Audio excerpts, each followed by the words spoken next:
Hello, everyone. My name is Pastor Michael GANNAWAY, and this is Diving Deep. Yes. At Diving Deep, we don't just look at the Scriptures, we dive into the Scriptures and dig out whatever knowledge and wisdom that the Holy Spirit wants to reveal to us. Diving deep takes a lot of work and a lot of effort and a lot of determination.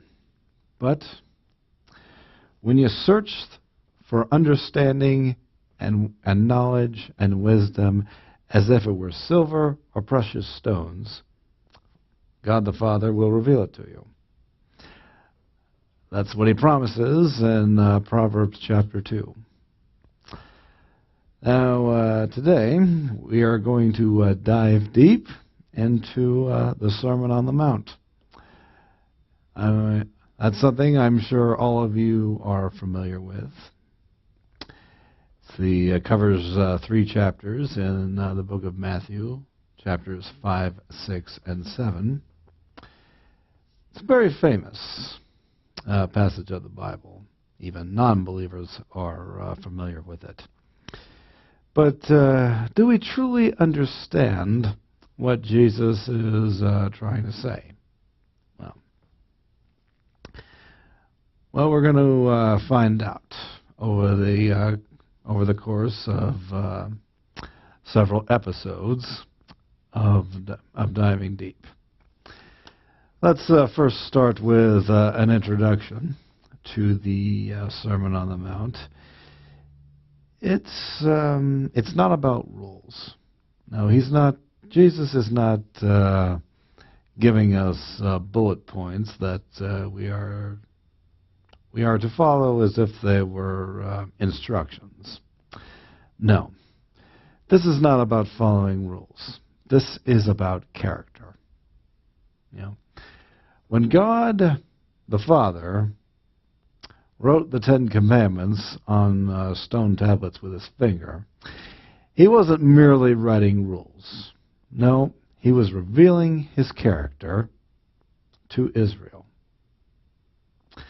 And it's His character that He wants us to have, to assume. You know, we're not just supposed to read the Sermon on the Mount. You know, the Sermon on the Mount is to become who we are. That is His desire. And if you're a true believer, that should be your desire also. Okay? You see, the qualities that you find in the Sermon on the Mount should be manifested by any and really every true believer. And something else you should realize is that the qualities that are espoused in this sermon, it's just, you just don't find them in the world. What I'm saying is, they don't come to anybody naturally. No. These qualities must come from God Himself. We cannot live out the Sermon on the Mount without grace. Yes. It's by grace we can live out the Sermon on the Mount. You know, and how is grace received? It's received by faith. So, really, to live out the Sermon on the Mount, it is an act of faith. You must believe that God's grace can work in you so that these fruits can manifest in you, these qualities. Because as you really dig in, you're going to discover that it's just not possible to do this in the natural. I mean, we might do a few things here and there, but not everything. At least not in the natural. It's only by grace, through faith, that it is possible to do these things. Okay. Now let's first set the context. In Matthew chapter 4, in the end, it describes how Jesus went throughout Galilee, healing the sick, casting out all demons, getting rid of all diseases, and multitudes followed him throughout the lands. So then we get to chapter 5, the beginning of the Sermon on the Mount. And it reads, "And seeing the multitudes, he went up on a mountain, and when he was seated, his disciples came to him." Okay, so that's the context. He's gone up on a mountain, and he's with the disciples. He has left the multitudes, and now he's only speaking with his disciples. So,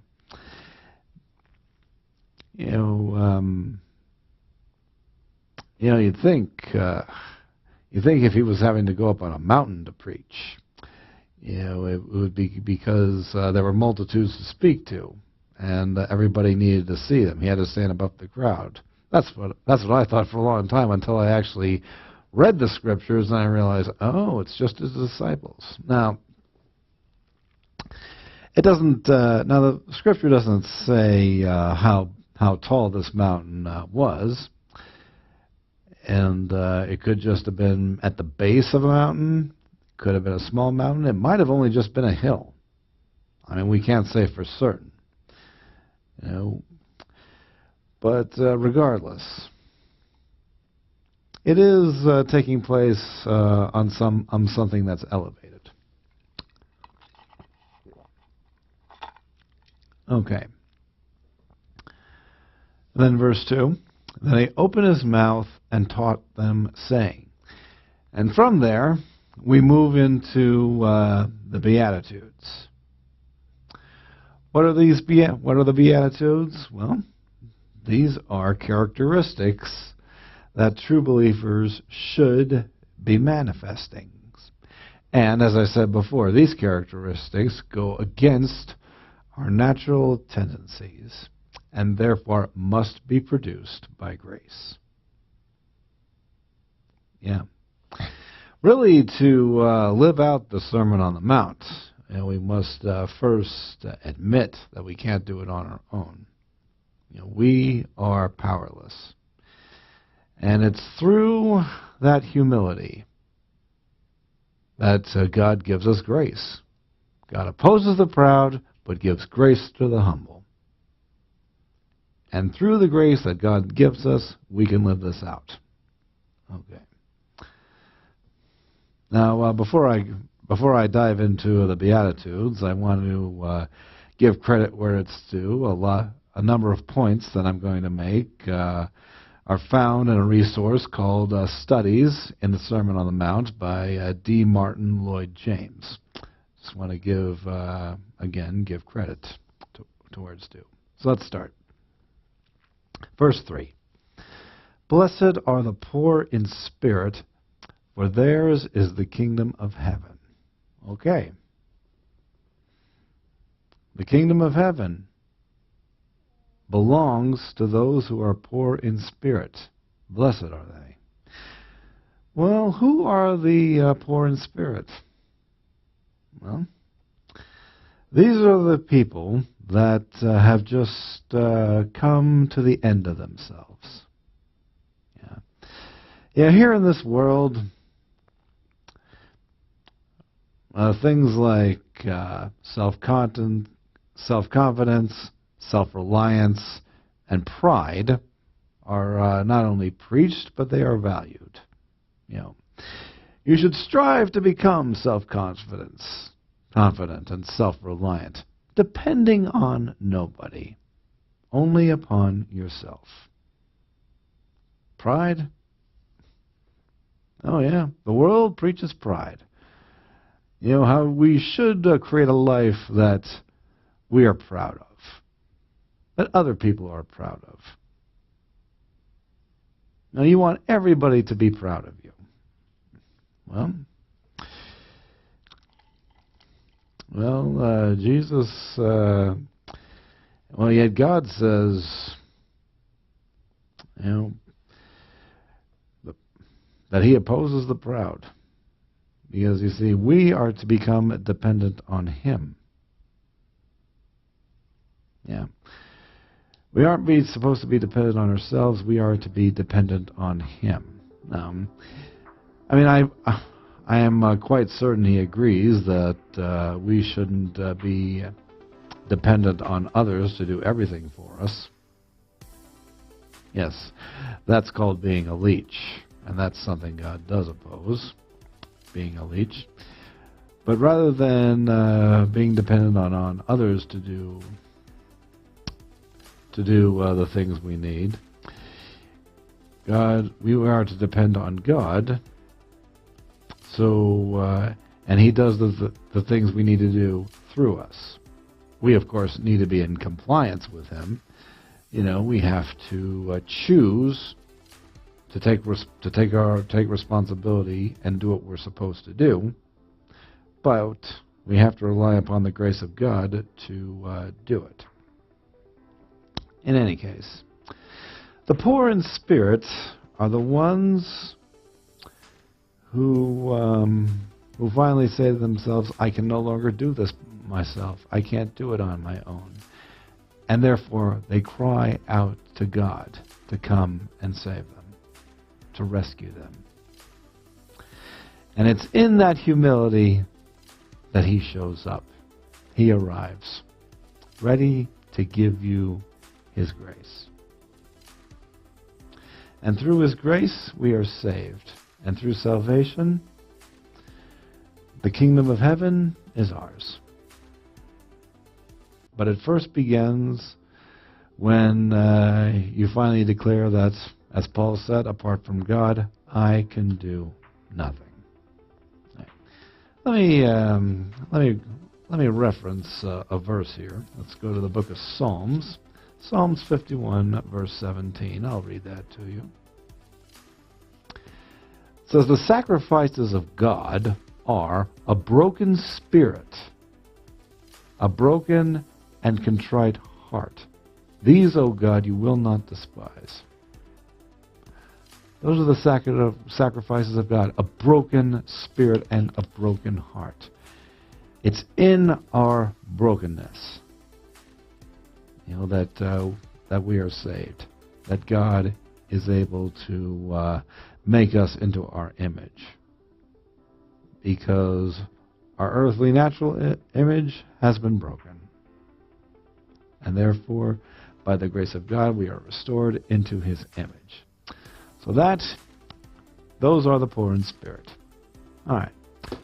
Verse 4. Blessed are those who mourn, for they shall be comforted. All right.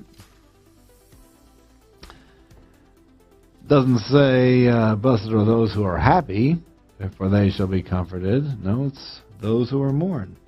Those who mourn are going to be comforted.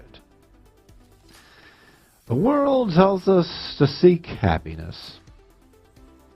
You know, in whatever source you could find it. Whether it be in money, whether it be in pleasure, entertainment, adventure,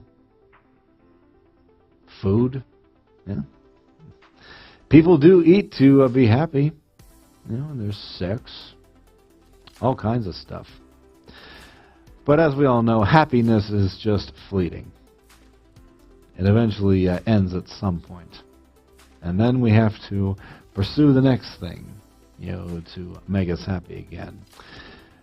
But Jesus is saying happiness will not bring blessing. Instead, it's in mourning, those who mourn, that are blessed, for they receive comfort. So, what is this? Who are these mourners? Well, they are the ones that mourn for the things that God mourns for. He mourns over the sinful state of a sinner. If we were to reach a point where we are poor in spirit, we have a broken spirit, of course we're going to mourn over our sinful state. It's by the conviction of God that we truly come to the realization of our sinful state. You see, we can't even realize how sinful we are without God's help. It takes His conviction. You know, it's not so much we come to an intellectual understanding that we're sinful. And we could, but until we actually receive the conviction of God, that's when we're brought into that humbled state of brokenness and then start mourning. You understand? You understand what I'm saying? Yeah. It's all from God that we truly recognize what our state is.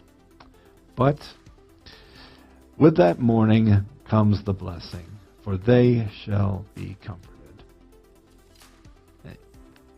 And you know something, even when you're made right with God, even when you're in a right standing and your soul has been renewed and you have been cleansed, you know, there's still going to be mourning. And in fact, there still should be mourning. You know, true believers should mourn over the lost state of the world. We should be mourning over lost souls. We should be mourning over all the evil that's in the world and be inspired to do something about it. Leonard Ravenhill, great mighty preacher of God. It's said that he died broken-hearted. You know, he was so broken-hearted about the state that the United States of America was in, you know, around the time that he passed. And you know, he was originally English, but he moved to the United States, and he knows the history, how it was founded on by believers, and was meant to pursue godly principles, and how America had just fallen so far away from its roots, and it broke his heart. Yeah. You know, we need to allow ourselves to be vulnerable and mourn and grieve, because it's through that anguish. Anguish as... who was that? Wilkerson, yes, David Wilkerson. He once preached on the necessity to feel anguish, so that from that anguish we have the passion that's necessary to make a difference and help make the world what it's supposed to be, you know, to be the witnesses, the ambassadors of Jesus. All right. So, blessed are those who are mourning. Now, verse 5. Blessed are the meek, for they shall inherit the earth. Well, who are the meek? Well, let me tell you who the meek are not. They are not cowards. They're not soft and flabby. They are not pushovers. No. The meek are, in fact, very strong people. It's just they keep their strength under restraint. That is the definition. That is the true definition of meekness. That's strength under control. And did you also know that meekness has nothing to do with niceness? No. It has nothing at all to do with niceness. Because just because you're nice, you know, doesn't mean that you're saved. Just because you're nice doesn't mean you are right with God. Because, believe it or not, being nice comes very natural to some people, whereas it doesn't come naturally at all to other people. It just doesn't. Look with dogs. Some breeds of dogs are nicer than other breeds. It's the same thing with people. So, and while it's good to be nice, I mean, while all true believers shouldn't be bitter all the time. It's meekness. Meekness is not measured by how nice you are.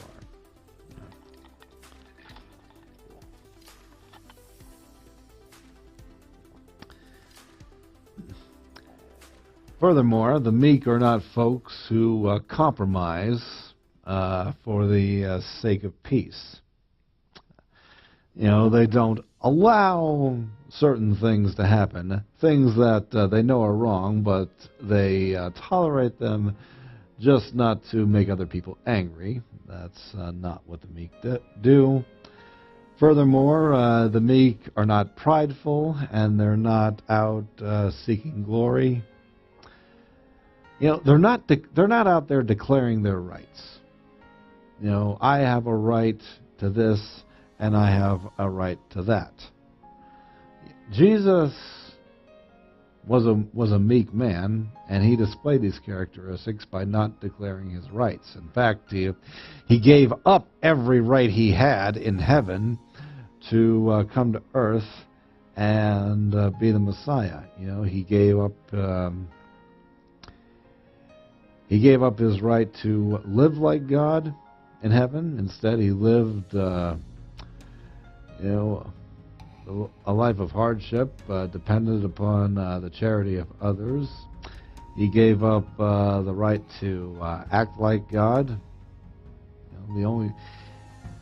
All the miracles he didn't come from him. They all came from the Holy Spirit, not from him. You know, he gave up all that too. And furthermore, he never used any supernatural power for his own benefit, nor did he use it to take out his enemies or anything like that. The only time he used it was for the well-being of others and to glorify his Father. That's why he did it. It was never for his own benefit.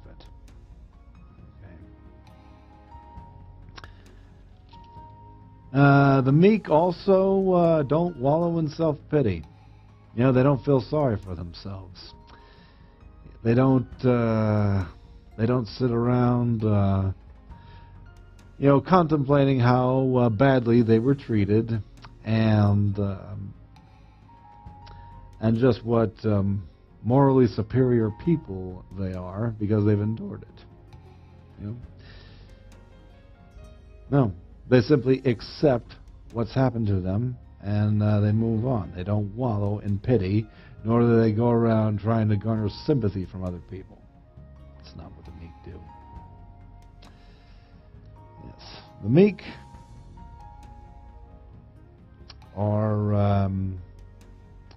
meek are very secure people.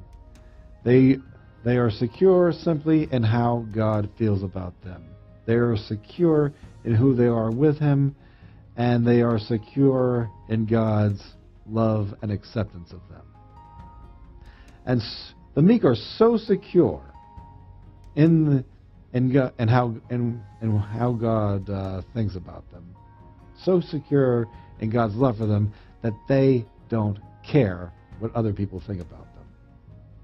As long as they know, they are doing God's will, that's all that matters to them. That's what the meek do. That's who they are. And they are the ones who inherit the earth. Let me go to Romans chapter 8. Romans chapter 8.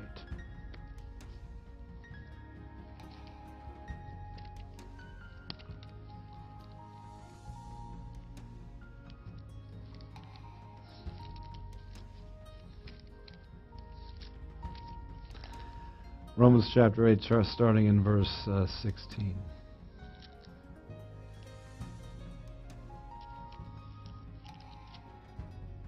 Okay. Paul writes, "The Spirit Himself bears witness with our spirit that we are children of God, and if children, then heirs, heirs of God, and joint heirs with Christ, if indeed we suffer with Him, that we may also be glorified together." There you have it. The meek shall inherit the earth. The children of God are meek. And there it says, we are heirs with Christ. Yes. There it is.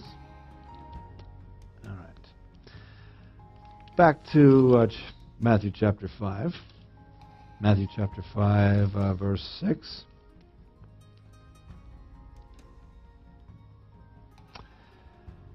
Blessed are those who hunger and thirst for righteousness, for they shall be filled.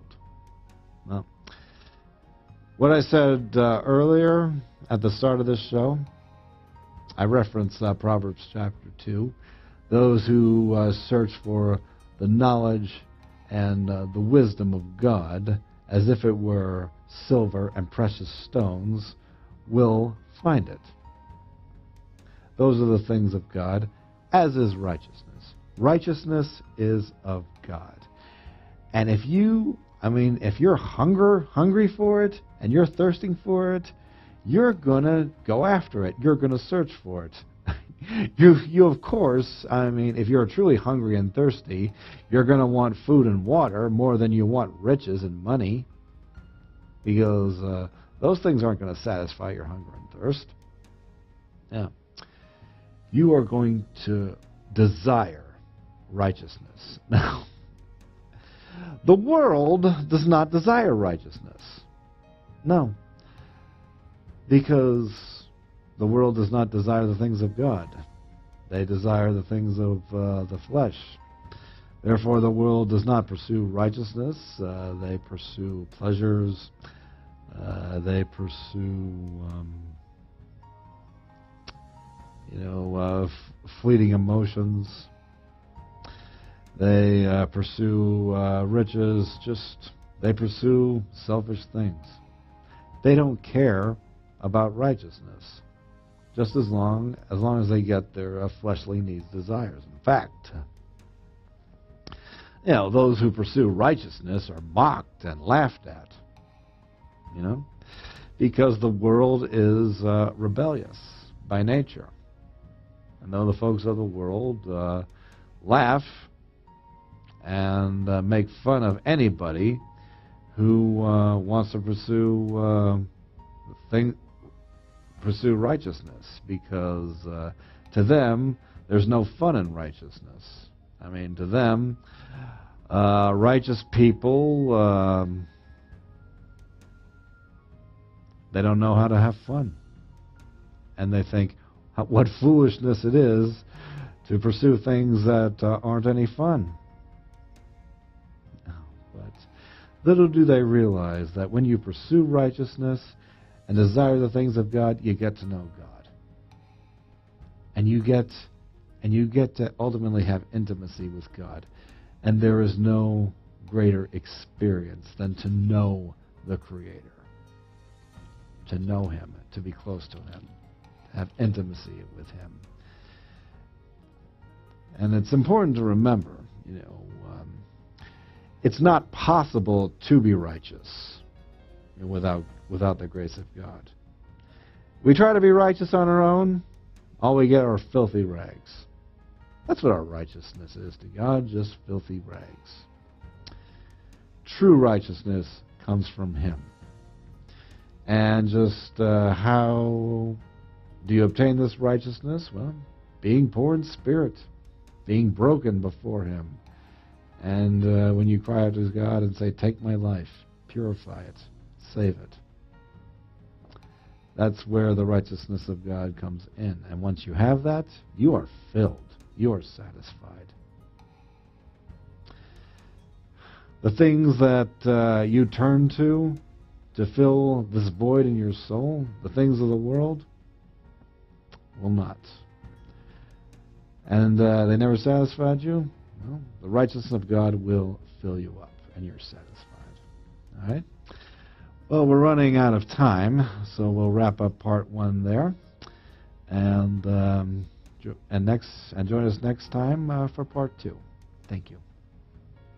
ArtStream's upcoming schedule for 2021 and 2022 is tremendous. Our programming is here to help you find answers to life's daily struggles. God says that you are His masterpiece.